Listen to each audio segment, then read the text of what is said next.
So if you're listening to the sound of my voice, then you can count yourself as one of the primary experiencers of making mistakes. We're all guilty of it. No one that has drawn a breath has ever escaped it. It's hard to talk about failures, though, isn't it? It's probably one of the most uncomfortable topics that you could bring up between people. Yet if we learn how to look at our mistakes correctly, we will find that they are our greatest teachers and guides. No one likes to admit making them, and yet it's the most relatable topic on this planet. Everyone in the entire span of humanity has made mistakes or failed at something at some point in their lives. There are the little things like failing an exam, a driver's test, a diet regime, and so on. And then there are bigger things that touch us all in life. Things like the failure to keep a family together, maybe getting fired or filing bankruptcy. For some, failure to stay sober or clean, to raise children properly. The list goes on.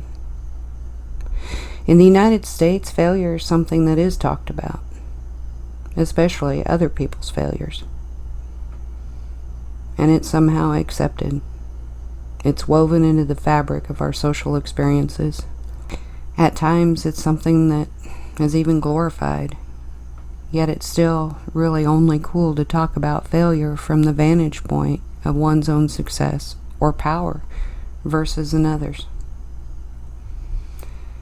But admitting failure openly when you're already down feels like a kiss of death in our social structure.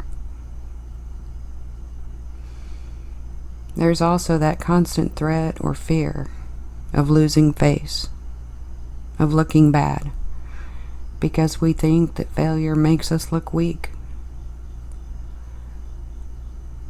Growing up, functioning as an adult and keeping up appearances hasn't been an easy task for most of us. And struggling for public appraisal when everything behind the scenes might be crumbling can put you on a fast track to mental, physical, emotional, and sometimes legal disaster. I've been in the public eye since I can remember, and I've always felt within me, though, the need to do something for you, for myself, for everyone that can benefit from gaining a different perspective on these situations and how we choose to react when the stumbling blocks are cast at our feet. First and foremost, you cannot let the fear of failure get in the way of trying something new. If you never try anything, you'll always get exactly what you put in, nothing. With every failed attempt, that just means you're one step closer to finding your victory. Unfortunately, some of us require more steps than others. We all know that person. Regardless of what they try, it always seems to end in a train wreck. The problem is not in their attempts at trying. It's a failure to listen correctly to the message being sent back to them about those attempts. And we should never let the shame of failure get in the way of learning valuable lessons for the next time. Perhaps we should stop focusing so much on the expectation of the end result. We're all guilty of trying to skip ahead to get to the finish line, but without laying a strong foundation for every step, every moment that is our here and now, there will be nothing at the finish line waiting for us. For all the amazing work that we put into expectations, wouldn't it make better sense to focus the same energy on a solid foundation. The focused act of doing creates the reality of done. Have you ever been so lost in the moment of doing something that when you finally take a pause, you realize that hours have flown by like minutes and your project has now become a working reality? Pretty amazing feeling, isn't it? So back to the topic of mistakes and failures. Failure can be inspiring. It can be your greatest muse, and it can lead to bigger and better things if you allow it to.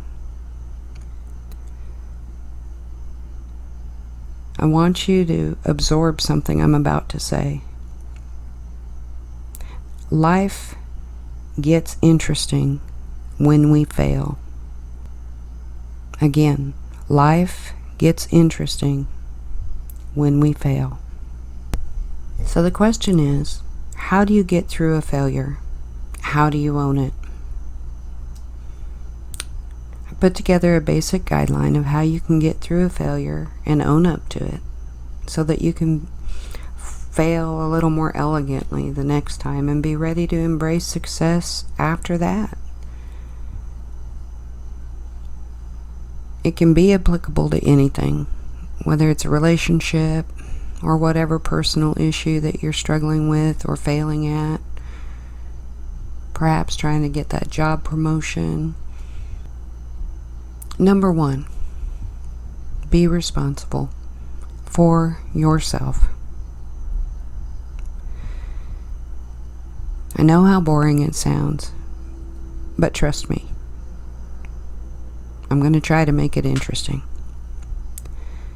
When we make a mistake, or when things go awfully wrong, our first instinct is usually to want to blame someone else and not take full responsibility. I see this happen a lot in relationships by not taking the blame for what you're guilty of. And this doesn't really make you look any cooler. In fact, it just makes you look maybe more cowardly or like you're in total denial, pointing fingers and saying, you make me feel, or you made me do this and that. Be accountable for yourself and realize that nobody made you do anything. You chose it.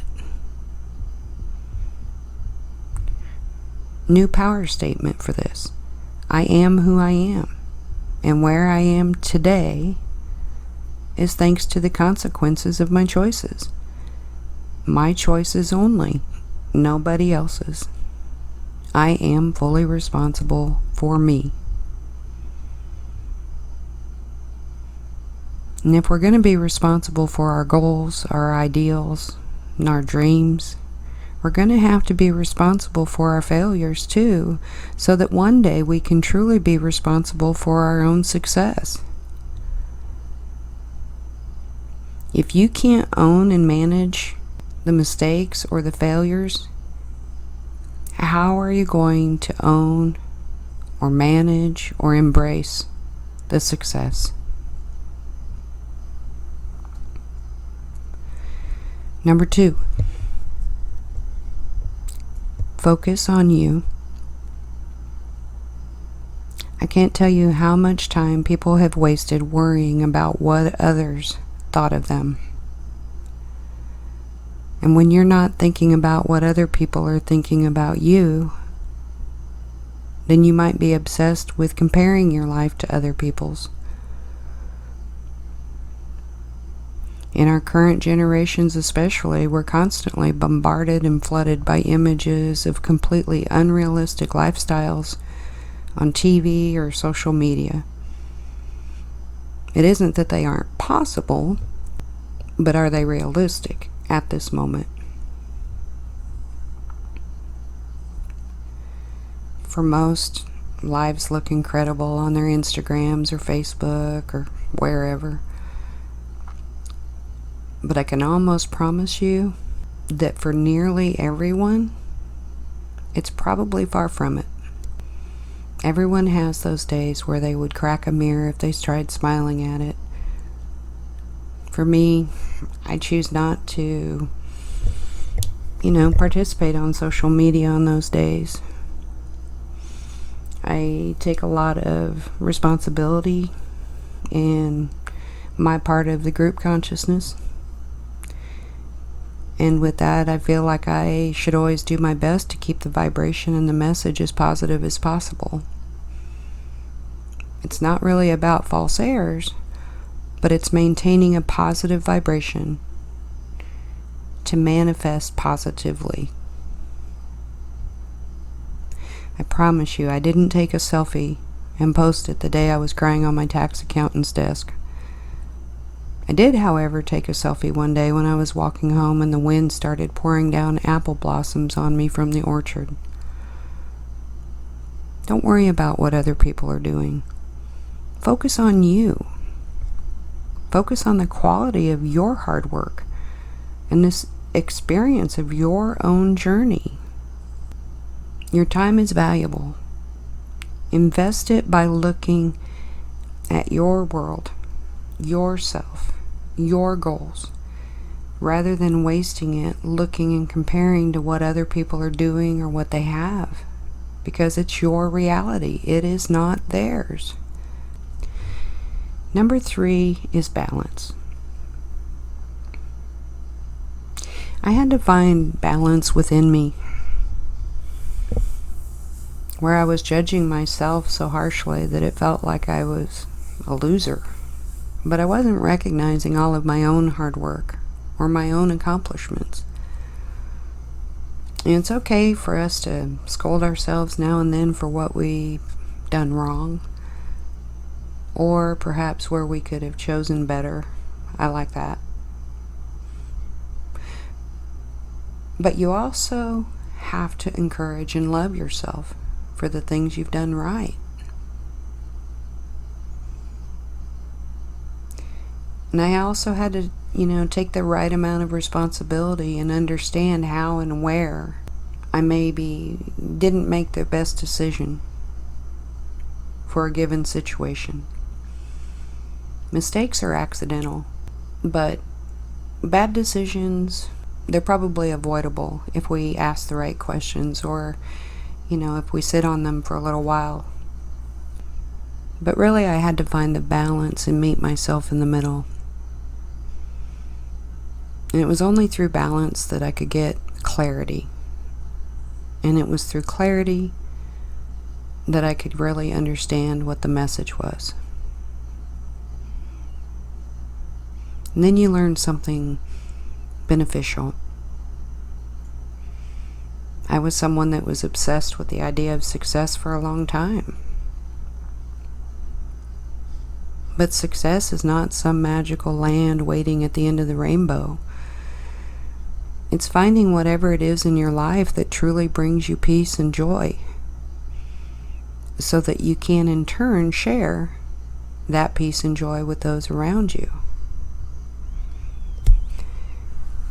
And really, success is the evidence of living life from the inside. It's that whole as within, so without. It's the transformative power of taking I think into the I know. Instead of I think I'm enough, it becomes I know I'm enough. Carl Jung had said, success is a sign of wholeness. He suggested that the soul consisted of 3 parts: the persona, the ego, and the essential self. Persona is what we desire the world to see. The ego is I, its personality.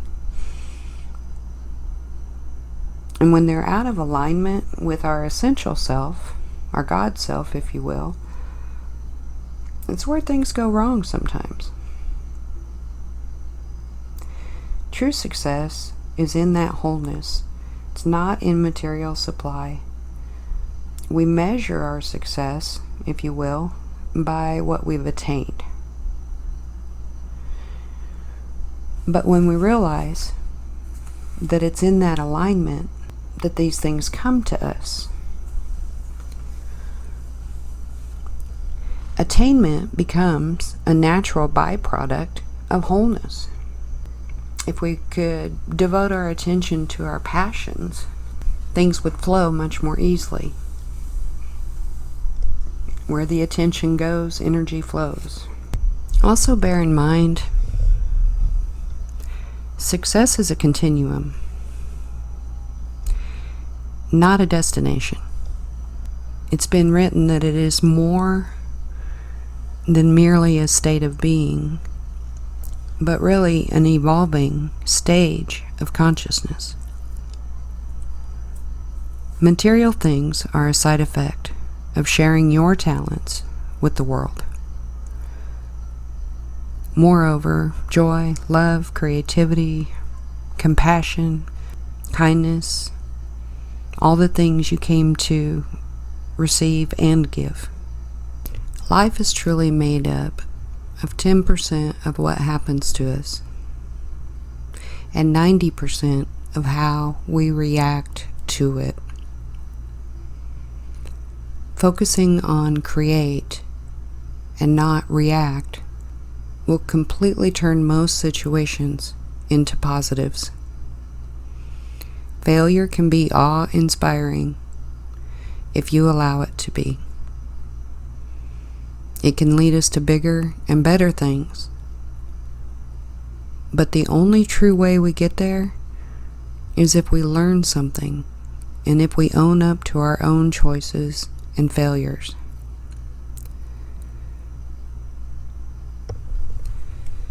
Walt Disney, he has captivated us, nearly all of us, from the time we were children. And he's remembered for many of his successes.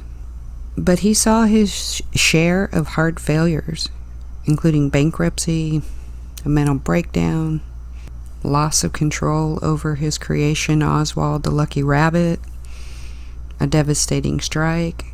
And his attitude toward these failures was amazing. He once said, "You may not realize it when it happens, but a kick in the teeth may be the best thing in the world for you." There are advantages to failure, in other words. As Walt himself put it, it's good to have a failure while you're young because it teaches you so much. For one thing, it makes you aware that such a thing can happen to anybody. And once you've lived through the worst, you're never quite as vulnerable afterward. But he kept on, and he kept on, trial and error, and he allowed himself to use it as more inspiration. You know, inspiration it's a divine influence. It's directly and immediately exerted upon the mind. It's sometimes people feeling like they work with a muse. Henry David Thoreau said, "Never look back unless you're planning to go that way, onward and upward." There's something inevitable about the way that the human mind works. It'll try to draw you back, try to get you to focus on nothing but the bad things that have happened. It wants you to see your mistakes, to wallow in your mistakes, and to rub them in your face. There is a part of our mind that is considered our lizard brain, and it's a part of our mind that was meant for caves as hunters and gatherers, and it would say that we lack all that we need. It would try to bring up things that seem dangerous, scary. Carl Jung had stated that every death of the ego is a victory for the soul. I know for me, I've gotten aware if I fall into thoughts that are fear-based, I will stop and I will realize that it is my id, my, me, my lizard brain. And I ask it, are you here to help me or are you here to hurt me? And often it feels like it wants to protect me. But when I find myself overwhelmed with these thoughts, which fortunately is not as often as it used to be, but I find myself saying, you know what, I'm okay. Thank you. But I'm okay. You can sit down and be still now. And I treat that lizard brain like it's a 5-year-old. Because it just keeps tugging and tugging and tugging at my shirt. And it's just, I don't have time for it anymore. Because I've realized the more we fear something, the more important it is to our soul's evolution. If you feel excited and fearful, do it. If you have the sensation of, I would love to, but you're afraid, do it. If you're looking for a safe path, take the questionable one. Surprises probably await you. When you look at it, observe it, and ask, what's the worst that can happen? Face it. These fears, fear of failure, fear of these things, it's almost like a dream where you're being chased by a cloaked figure. If you could stop and pull the cloak down, it may be your very soul chasing you to try to get your attention that it needs you. Be persistent. Push back. Speak your fears objectively and shine light on them. The fear will lose power over you with your ability to observe it, recognize it, and virtually lay it to rest. Stephen Pressfield had said, rule of thumb, the more important the call of action is to our own soul's evolution, the more resistance we will feel toward pursuing it. Go straight into what scares you. That's your gold. And even the Dalai Lama, if you have fear of some pain or suffering, you should examine whether there is anything you can do about it. If you can, there's no need to worry about it. If you cannot do anything, then there is also no need to worry. Get clear on your intentions. Mistakes come from a lack of intention. And also by worrying about the future aspect of it rather than what you can do today. It's okay to have a plan, but plans are subject to change. What can you do today? If you can get into your now and stay out of the future of the unknown and the what ifs, feel that fear and do it anyway. Where you are choosing to live mentally and emotionally is also where you're building your house in the physical world. Your future has to be built and created from your positive ownership and accepted responsibility of the now. Map out that creation. Feel how it feels to have it actually happening as you breathe life into every moment of it. It won't happen by accident. You, by virtue of your choices and feelings, will either manifest greatness or maybe a disaster. There is no other way. choose wisely, create boldly, with love and respect for yourself. If you feel like you're never going to get the thing that you want, or you're never going to become the person that you're capable of becoming, then that may be the reality that you're creating. You have to push yourself in a huge way.